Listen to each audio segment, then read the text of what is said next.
All right, the creative act, a way of being, part two. So the first quote I'm going to give you is he says, "Each of us has a container within. It is constantly being filled with data. It holds the sum total of our thoughts, feelings, dreams, and experiences in the world. Let's call this the vessel." So that makes total sense. We each have a container.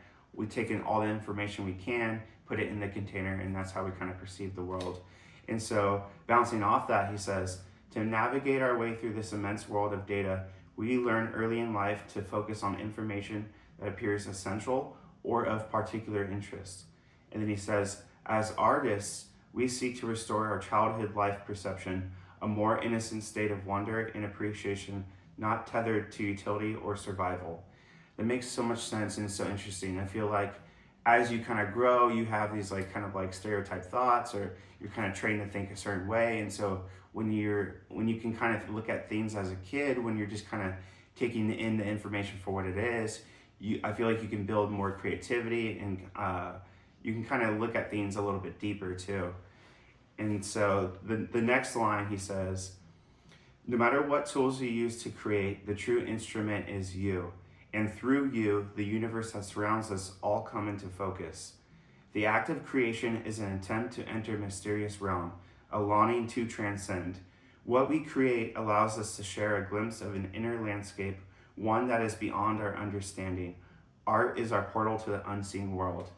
I love that so much, and I think it bounces off the first quote I gave you, where if you can just kind of treat things like your inner child, where you just kind of take in information for what it is, that will allow you to get into the outside realm of creation. And that's one thing that I love about creating, and I feel like a lot of people can relate to, is where I feel like anything I create is something that can kind of escape from reality, or maybe even tweak reality to like something that, like a dream state. I just feel like it's kind of like your way to escape. And that's why I actually like a lot of artists like Kid Cudi or The Weeknd, where their genre is escapism, where they're kind of escaping from what they're dealing with, or maybe they're going into space and just kind of dreaming and getting inspired. And so a lot of it is like escaping from the normal life.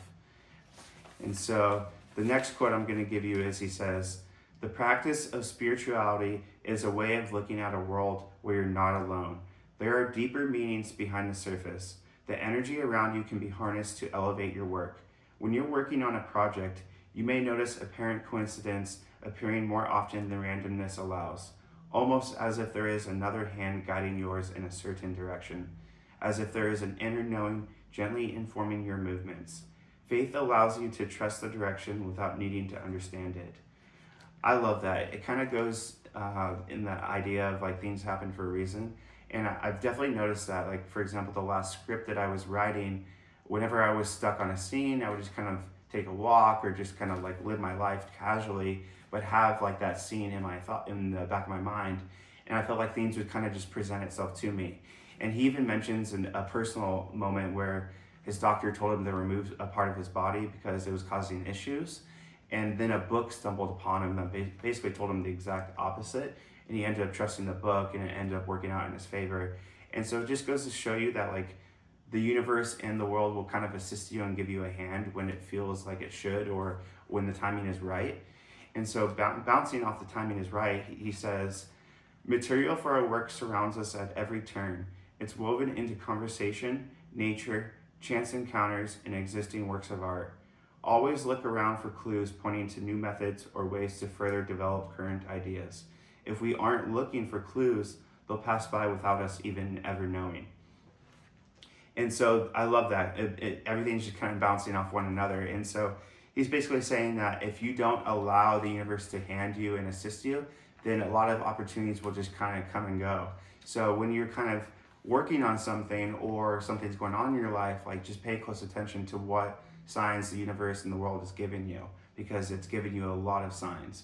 And he even says, you might imagine that the outside world is a conveyor belt with a stream of small packages on it, always going by. The first step is to notice the conveyor belt is there. And then anytime you want, you can pick up one of those packages, unwrap it, and see what's inside. So he's just basically saying like things are constantly coming your way. And if you allow it, it will come. Because I feel like the more creative stuff I've done, the more creative ideas kind of come, because you don't really think you're creative, but then you start doing like creative things, and then creative ideas kind of spark, and then you get inspiration from things around you naturally because you have that like creative in you. So you're kind of, I feel like your eyes are just more open to that.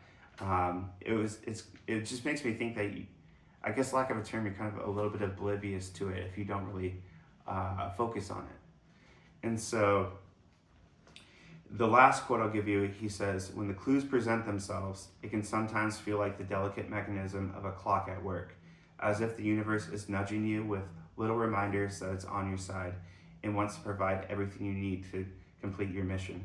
So he said that right after the doctor incident. He said that it can really just help you in your benefit, not even just creatively, like with his physical health, for example. So yeah, always be paying attention.